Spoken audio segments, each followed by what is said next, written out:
How are we? Right, there's a few things I want to point out here, right? There's one, I do not like driving in the snow. I don't. I think sometimes working in the snow, doing like Uber and stuff like that, is kind of counterproductive. Because you could be out there and you could slip, you could curb a wheel, you could pop a tyre, you could, you know what I mean? You could mess up your suspension. If you slide into a curb or have an even worse crash. So then when you're bouncing around doing £3.40 jobs, it's not worth it. But I'm going away at the end of the week with the fan boat, and I'm self-employed, mate. I've only got 3 days, 4 days, 3.5 days to make the same or similar money I do in a week. So I've been working a lot early on this week, and I woke up this morning and it's thick, thick snow. Let me show you. I'm just defrosting my car now. Look how thick it is on the window, on the wing mirror.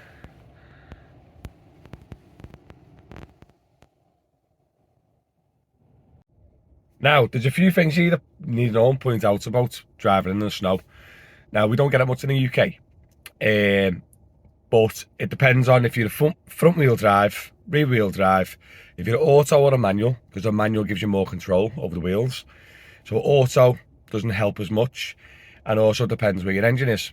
So, as an example, Mercedes or BMW, all the power goes to the rear wheel, which is pushing the car forward, right? But all the weight over the wheels is in the front, where the engine is. So Mercedes, as an example, all the power goes to the rear wheels, and the weight of the car is all at the front. So there's no weight pushing down on the tyres. That's why, like, well-known Beamers, Mercs, terrible in the snow. Very spinny. Now, the best option for in the snow, obviously, is four-wheel drive. Yeah? All four wheels planted, in the snow, 4 points of grip. Right? But then, obviously, where's your engine and stuff matters. Now, as an example, my wife's car, she's got a Kia Niro. Now, all her weight is over her front wheels, and she's front-wheel drive. So hers won't be as bad as some other cars. Now, this is the reason I've done this video, because it's not only for the Tesla Model S. I've never actually drove an electric car in the snow. I drove a lot of cars in the snow, never an electric car. Now, there's a few things to take into consideration being an electric car. Is the fact that most of my weight is over the car, spread over the car in the batteries, and it's a very low centre of gravity. Now, touch wood, luckily my car is a four-wheel drive, as in a dual motor.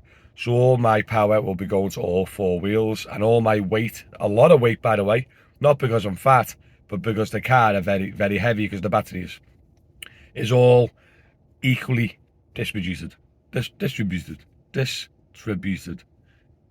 spread out. It's too early for this. Spread out, yeah? So, an EV car, all the weight is equally spread out, more or less. No big massive lump of an engine in the front or the back. And obviously mine's dual motor. So my car, touch wood, should be good.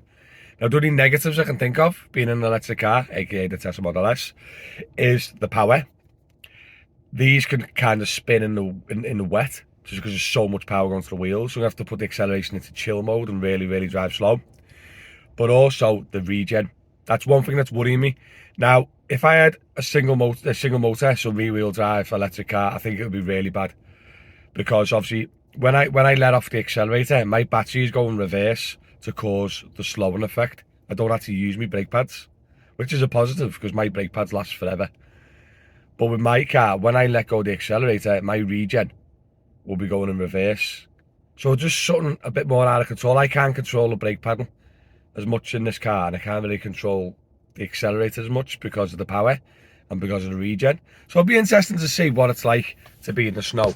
And as like I said, this video, even though it's called Tesla Model S in the snow, it's also any full electric car in the snow.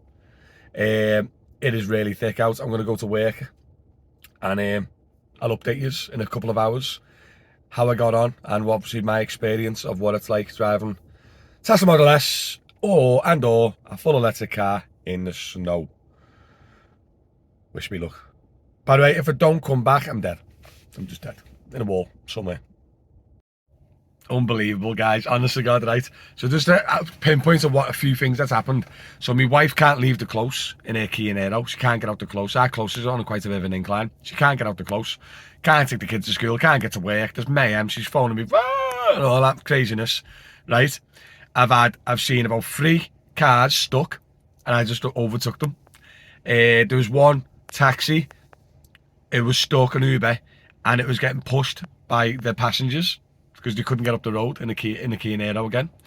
And yeah, I've seen so many issues on the road, and my car has not had one. I'm blown away on how good this car is in the ice and snow. It has shocked me, like proper shocked me. I have not had an issue. I've had the odd little, little twitch as you do. Now going for there's 2 issues you got with it when you're driving in the ice and snow, isn't it? Is going forward, as in getting up a little incline. Sometimes you struggle, or coming down the incline, right? They're the 2 major problems, is going forward and stopping. So a lot of cars in the past, you'll struggle. As an example, my wife struggled to get up my close because it's uphill. She struggled to get upwards. Front wheel drive, must be pulling the car, struggling, right? Or in my sense, I've found that this car slightly struggles slowing down, braking, because of the weight. It's a heavy car. Now, what was quite fun and interesting is every time I touched the brake, it'd skid, as any other car would be. But once I've used the regen, it never skidded once under regen, under slowing with letting off the accelerator. I don't know why, I don't know the math behind it. But I've gone down some steep hills today. I've just filmed a little one, and there's like quite a steep hill that's coming up next. And I didn't touch the brake, I just regened, let go of the accelerator, and just controlled the accelerator pedal. And then the regen slowed the car down. And I've not, using the regen, I have not had a problem. So going forward, I think the actual regen was well better than normal brakes and slowing down in that sense. But yeah, unbelievable. Probably the best car I've had in the ice and snow. Without like miles ahead of anything. Like I've drove around now, comes up to 3 hours in this weather. My wife couldn't even get out the close. She couldn't get the school run. I've seen people parked up. I've seen people stuck in closes. And in one of the pickups I've done, I had to drive down this little close like that. And there was a little tiny circle at the bottom to do a U-E to get back out the close. And I went down, picked the customer up, done a U-E, got back straight back out. Not a single problem. Unbelievable, to be honest. So yeah, I don't know if it's the dual motor side of things or because it's an EV. Do us a favour, guys. Bit of fun. Let me know in the comments what car you've got. Yeah.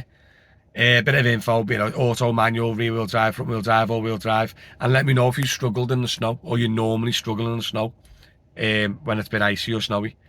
And if you've got any electric cars that watch me that's only got a single motor, front or back, let me know how you got on in the snow. Is it bad? Is it good? Because it'll be interesting to see if it's the dual motor side of things and being an EV car, why this is so good in the snow, or is it because it's an EV car and it doesn't matter if it's single or dual motor. Do you know what I mean? Nice one, guys. I'm going to go home and rescue the wife and kids. It's a bit emotional. Oh, by the way, very, very fun, very terrifying fact, right? It's the first time that I've had the EV car with properly low air temperature with the snow and everything else. Subscribe to the channel because a video will be coming soon on how much electricity I used in these couple of hours in the morning. Shocking, I promise you. See you soon. I'm just going to film this little clip. This is a very steep hill going down. Let's see how the Tesla handles.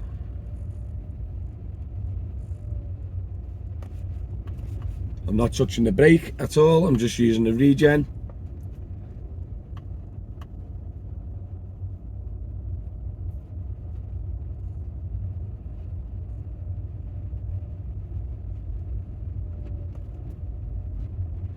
Not touching the brakes, not touching the brakes. Let's turn this corner.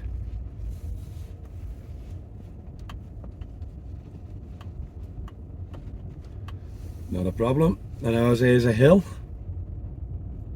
Quite a steep hill.